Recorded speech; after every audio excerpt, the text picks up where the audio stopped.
اب ہم قرآن کریم کی آیات کے بعد کچھ احادیث بھی دیکھتے ہیں، بالتفصیل بالاستیعاب، تو نہ ساری آیات ہم ذکر کر رہے ہیں نہ ساری احادیث ذکر کر رہے ہیں، چند ایک موٹی موٹی۔ یہ چھٹی فضیلت جو حدیث سے ہم پیش کر رہے ہیں، خود مرزا صاحب یہ حدیث بار بار بیان کرتے ہیں کہ نبی کریم صلی اللہ علیہ وسلم نے فرمایا، صحیح بخاری میں 3650 نمبر حدیث ہے، آپ نے فرمایا خیر امتی قرنی ثم الذین یلونہم ثم الذین یلونہم،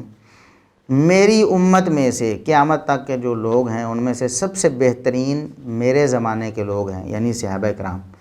صحابہ کرام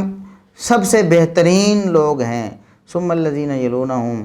پھر بہترین وہ لوگ ہیں، یعنی دوسرے نمبر پر فضیلت والے اور شان مقام والے وہ لوگ ہیں جو صحابہ کرام سے ملیں گے، پھر وہ لوگ جو صحابہ کرام کو ملنے والوں سے ملیں گے، یعنی صحابہ تابعین اور تبع تابعین، اور بعض روایات میں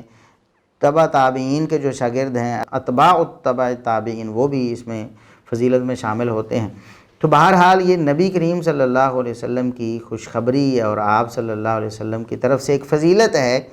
کہ میرا زمانہ یعنی صحابہ کرام سب اس امت میں سے سب سے بہترین ہیں۔ تو یہ ہر صحابی کی فضیلت ہے، سیدنا ابوبکر صدیق رضی اللہ عنہ سے لے کر ادنا سے ادنا جو صحابی اس کو یہ فضیلت حاصل ہے کہ بعد والوں کے مقابلے میں وہ بہترین ہے، ہر اعتبار سے بہترین ہے۔ مرزا صاحب آپ جو کہتے ہیں، مانتے ہیں اس حدیث کو کہ میں صحیح بخاری اور صحیح مسلم کو اور صحیح احادیث کو مانتا ہوں، تو صحیح حدیث تو یہ بتاتی ہے کہ سیدنا معاویہ رضی اللہ عنہ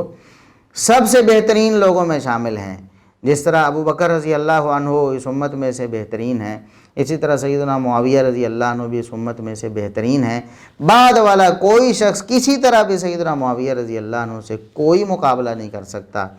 اور اگر آپ اس حدیث پر ایمان رکھتے ہیں اور پھر آپ اسحاق جھالوی صاحب کی قدر تو کرتے ہیں اور تعظیم کرتے ہیں، ان کے بارے میں لچر زبان استعمال نہیں کرتے، آپ مودودی صاحب کے بڑے فین ہیں اور وہ کہتے ہیں کہ اسلام کی بڑی خدمت انہوں نے بجا لائی ہے،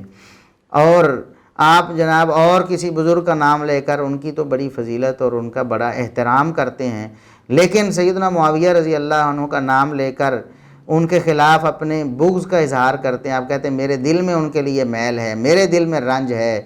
اور آپ کہتے ہیں جی یہ کیوں ہو گیا جی وہ کیوں ہو گیا جی، یا کہتے ہیں کہ یہ بدعت کے مرتکب ہو گئے، بدعت انہوں نے ایجاد کر دی، یا آپ اس طرح کے الفاظ بولتے ہیں کہ ان کی شان میں توہین کے مرتکب ہوتے ہیں۔ تو آپ خود ہی دیکھ لیں کہ اللہ کے رسول صلی اللہ علیہ وسلم پر آپ کا کس قدر ایمان ہے۔ جب اللہ رب العزت اللہ کے رسول صلی اللہ علیہ وسلم ان کے فضائل بیان کر رہے ہیں اور فرما رہے ہیں کہ یہ سب سے بہترین لوگ ہیں، اس کائنات کے بہترین لوگ ہیں، تو مرزا صاحب جھالوی صاحب تو کیا ہے، مودودی صاحب جیسے کروڑوں بھی ہوں تو معاویہ رضی اللہ عنہ کے جوتے کے برابر نہیں ہو سکتے۔ جب اتنی شان ہے سیدنا معاویہ رضی اللہ عنہ کی، تو پھر آپ کو کس نے حق دیا کہ آپ ان کے خلاف زبان درازی کریں؟ تو بہرحال یہ بھی فضیلت ہے سیدنا معاویہ رضی اللہ عنہ کی کہ نبی اکرم صلی اللہ علیہ وسلم نے بزبان وحی ان کے بہترین ہونے کی خوشخبری سنائی، لوگوں کو بتایا، مرزا صاحب آپ جیسوں کو بھی بتایا کہ میرے معاویہ بہترین ہیں، میرے معاویہ بہترین ہیں۔ تو مرزا صاحب آپ اگر کہیں کہ سیدنا معاویہ رضی اللہ عنہ کے فضائل ثابت نہیں ہیں، تو پھر اس کو ڈھٹائی کہا جا سکتا ہے۔